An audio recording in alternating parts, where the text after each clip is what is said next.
Assalamualaikum warahmatullahi wabarakatuh. Perkenalkan, nama saya Tasyan Agustianingsi, NIM 21016171 dari Prodi Pendidikan Bahasa dan Sastra Indonesia. Baik, kali ini saya akan mempresentasikan PPT saya yang berjudul Problem Based Learning untuk memenuhi mata kuliah Teori Pembelajaran Bahasa Indonesia yang dibimbing oleh Ibu Yulianti Rashid SPD MPD. Baik, pada materi hari ini saya akan menjelaskan definisi dari Problem Based Learning, ciri-ciri dari Problem Based Learning, langkah-langkah dari Problem Based Learning, kelebihan dari Problem Based Learning, dan kekurangan dari Problem Based Learning. Baik, pembahasan yang pertama yaitu definisi dari Problem Based Learning.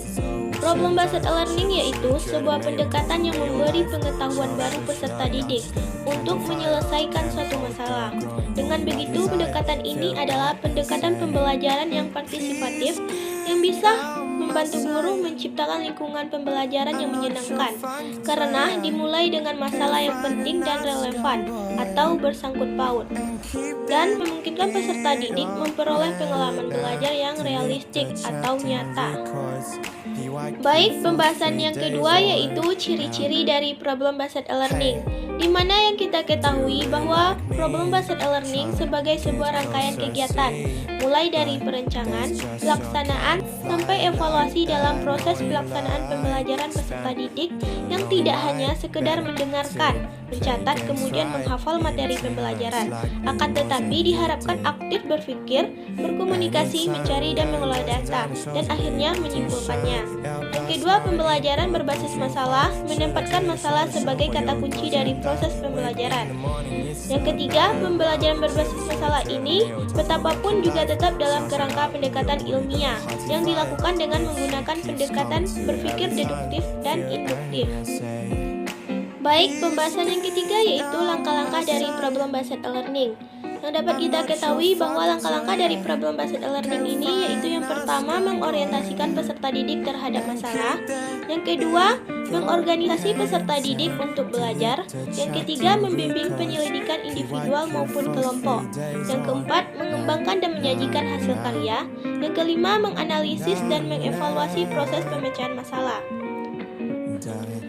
Adapun langkah-langkah dalam model Problem Based Learning menurut John Dewey, ahli pendidikan kebangsaan Amerika, yaitu yang pertama merumuskan, yang kedua menganalisis masalah, yang ketiga merumuskan hipotesis, yang keempat mengumpulkan data, yang kelima pengajuan hipotesis, yang keenam merumuskan rekomendasi pemecahan masalah.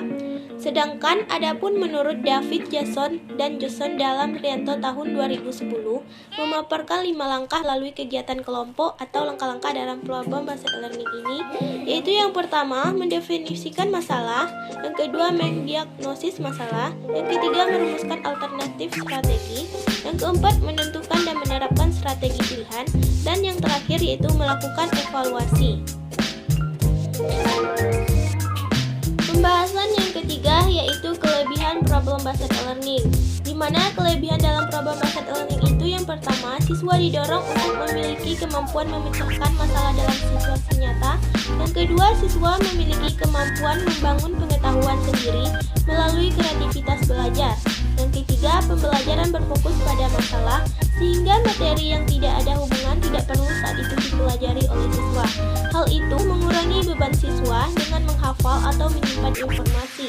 Yang keempat, siswa memiliki kemampuan menilai kemajuan belajarnya sendiri. Dan yang terakhir yaitu kesulitan belajar siswa secara individual dapat diatasi melalui kerja kelompok dalam bentuk partnership. Baik, pembahasan yang terakhir yaitu kekurangan dari Problem Based Learning. Adapun kekurangan dari Problem Based Learning ini yang pertama, Problem Based Learning ini tidak dapat diterapkan untuk setiap hari. Ada bagian guru yang berperan aktif dalam menyajikan materi. Problem Based Learning ini lebih cocok untuk pembelajaran yang menuntut kemampuan tertentu yang kaitannya dengan pemecahan masalah. Yang kedua, dalam suatu kelas yang memiliki tingkat keragaman siswa yang tinggi, akan terjadi kesulitan dalam pembagian tugas. Yang ketiga, Problem Based Learning ini kurang cocok untuk diterapkan di sekolah dasar karena masalah kemampuan bekerja dalam kelompok. Yang keempat, membutuhkan kemampuan guru yang mampu mendorong kerja siswa dalam kelompok secara efektif. Dan yang terakhir yaitu, adakala sumber yang dibutuhkan tidak tersedia atau lengkap. Sekian presentasi saya pada hari ini.